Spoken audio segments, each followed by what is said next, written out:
When the military needs to do some heavy lifting, they call in the Marines and their CH-53E Super Stallion. It is a heavy lift helicopter. CH-53 Echo Super Stallion. It's the largest helicopter in the military. It dwarfs some of its flashier cousins.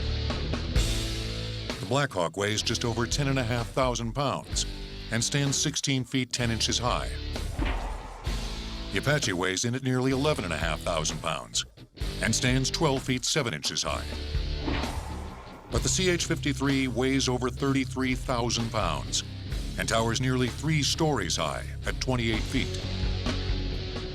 Not only is the CH-53 the largest helicopter in the military, it's also the strongest.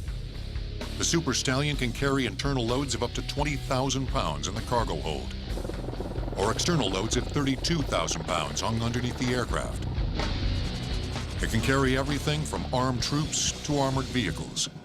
Well, the primary mission of the helicopter is assault support, carrying troops and equipment around the theater or wherever we're operating at to make sure that they get the supplies they need, the equipment, the ammunition, and basically moving Marines around. To complete these missions, it takes 2 pilots and 3 crew chiefs, who are responsible for loading up the inside. We call it beans, Band-Aids, and bullets. We can take anything in the back. Or hooking up external loads underneath. It's either a single point lift or a dual point lift. Dual points are usually for longer, wider loads so that you can keep the load from spinning.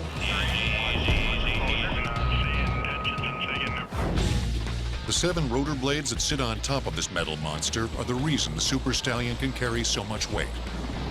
They're so strong that the blades create downward winds in excess of 85 miles an hour. We're up on the rotor head on the CH-53 Echo, and from here out it's about 400 pounds. Put things in perspective, there's 7 of them, that adds up to 2,800 pounds. 2,800 pounds can lift 73,500 pounds. The mechanical muscles that move these blades come in the form of 3 GE engines that produce 12,000 horsepower. We're not worried about how much power we have to pull to make a turn or climb or descend. We've got it there at our fingertips. When you're operating in environments where it's very difficult to travel over roads, especially in the environment we've seen over the last 6 years where IEDs, explosive devices, roadside bombs become a major issue, we're able to move a lot of equipment over the air without that threat to worry about. Nevertheless, in these environments, there's the real threat of being shot down. If the worst happens and the engines fail, CH-53 pilots rely on an aerodynamic phenomenon common to all helicopters, called autorotation. As the helicopter falls, the upward flow of air through the rotor provides enough force to keep the blades turning. Much like a pinwheel, the pilot will lower the collective, decreasing the angle of the blades.